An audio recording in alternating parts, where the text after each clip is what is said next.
Hi kids, it's good to be together. In just a little bit, we're going to hear a Bible story that is about a friend of Peter, one of the leaders of Jesus's friends and students, called Peter.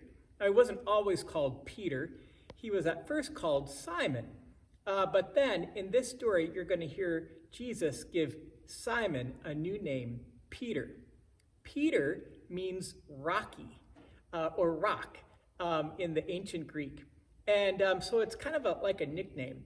But it also refers to Peter saying something really important, that Jesus is the Christ, the anointed person, Son of God.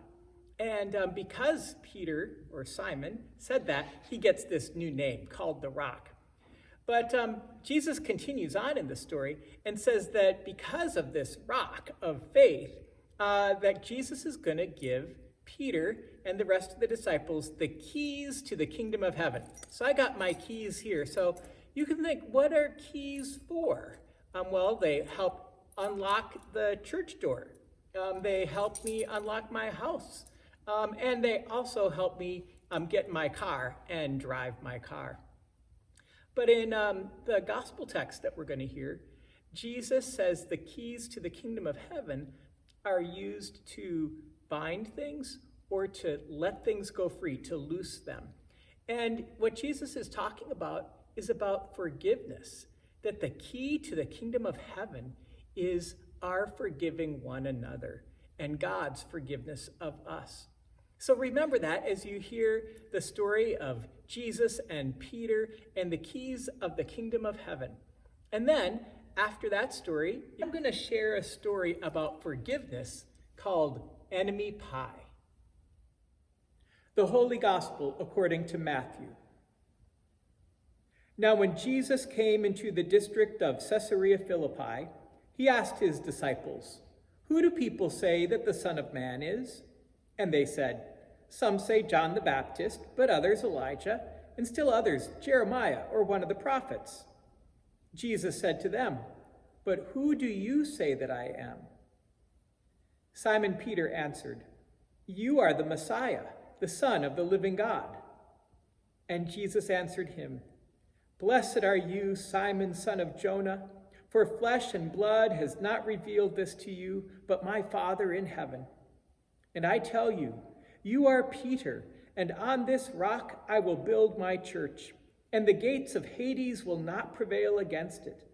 I will give you the keys of the kingdom of heaven, and whatever you bind on earth will be bound in heaven, and whatever you loose on earth will be loosed in heaven." Then he sternly ordered the disciples not to tell anyone that he was the Messiah.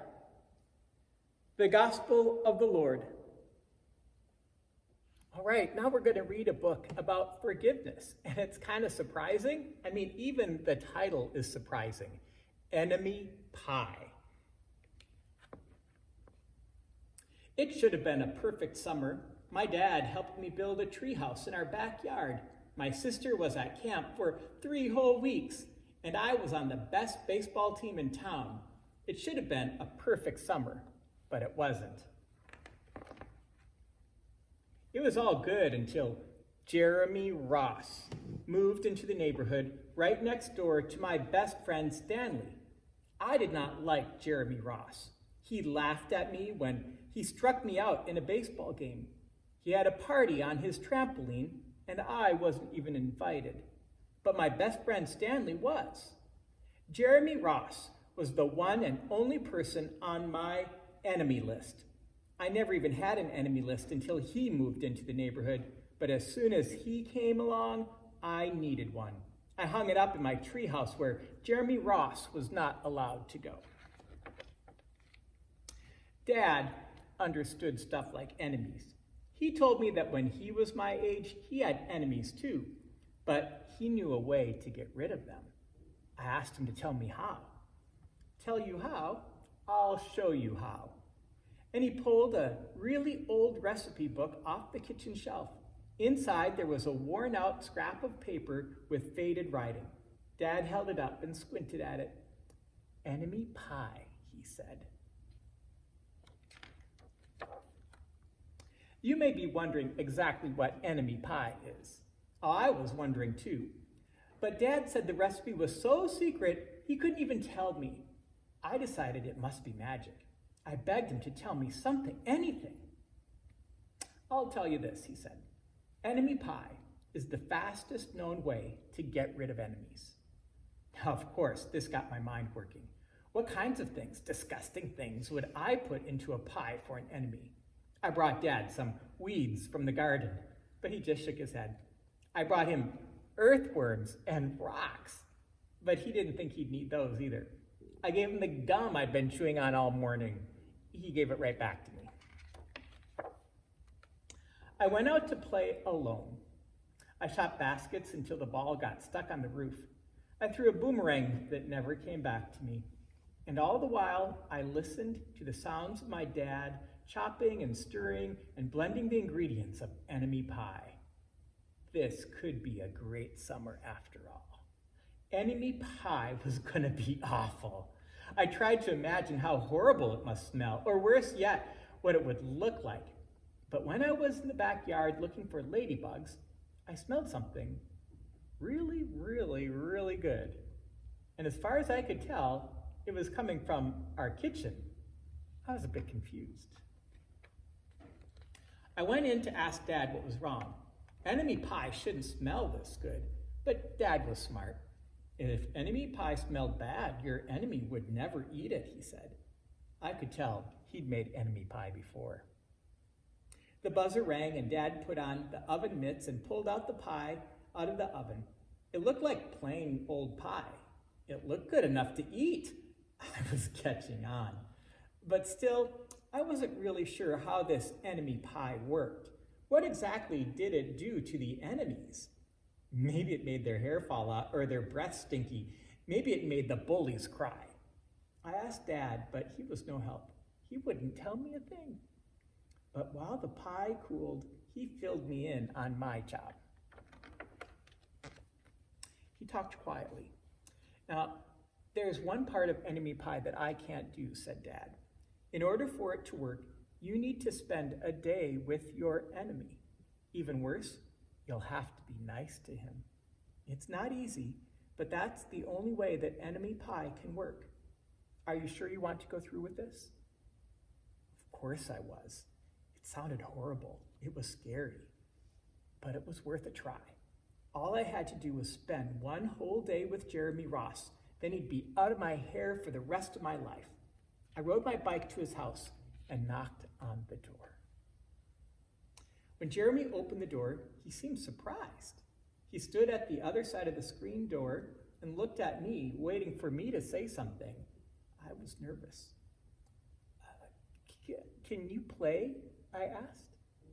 He looked confused. I'll go ask my mom, he said. He came back with his shoes in his hand.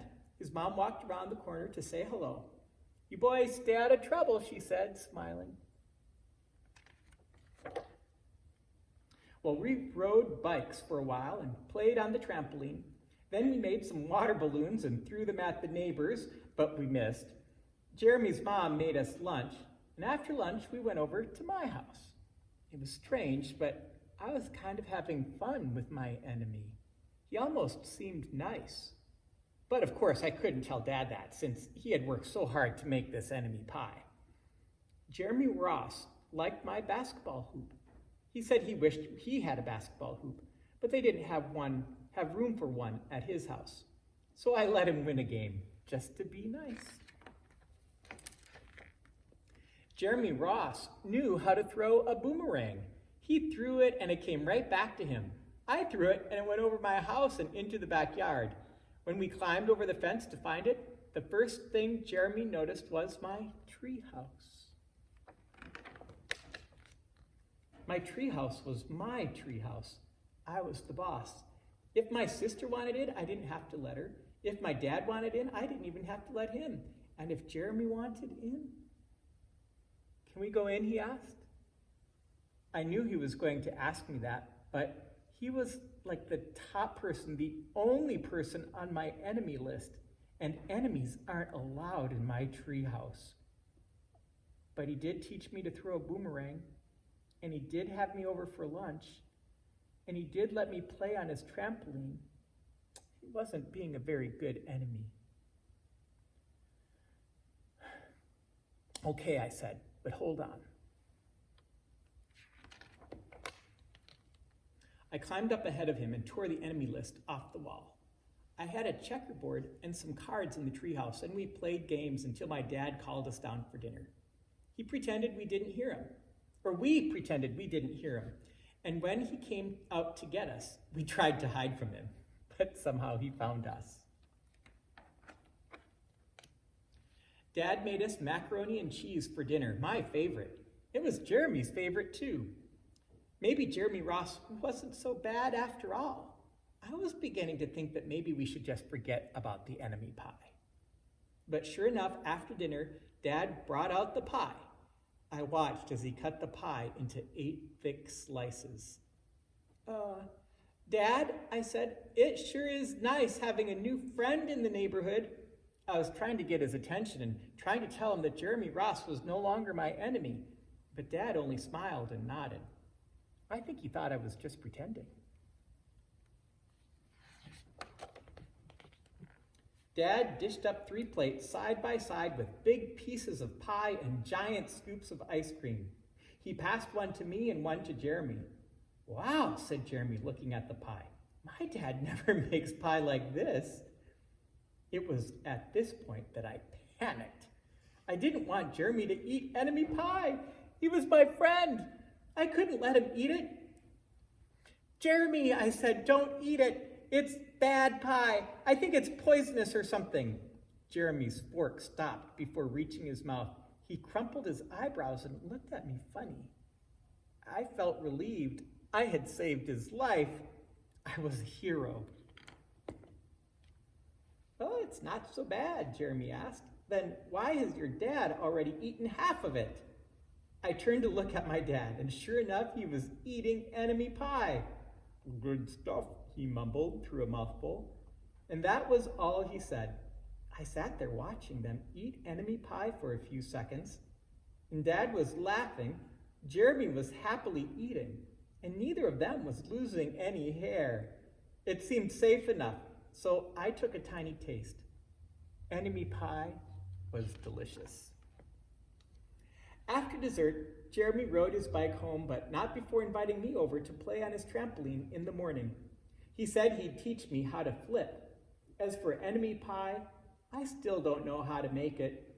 I still wonder if enemies really do hate it, or if their hair falls out, or their breath turns bad. But I don't know if I'll ever get an answer, because I just lost my enemy. The end. I hope you remember that when you have a tough time with a neighbor, maybe an enemy. Maybe you can do something like Jeremy or this kid did with his dad and make some enemy pie and try to have some fun with that neighbor or friend. Let's pray. Dear God, thank you for today. Thank you for our friends and family. When we have hard times with people in our lives, when we think they're our enemies, help us to find some ways to have some fun with them and to eat some delicious pie. Amen.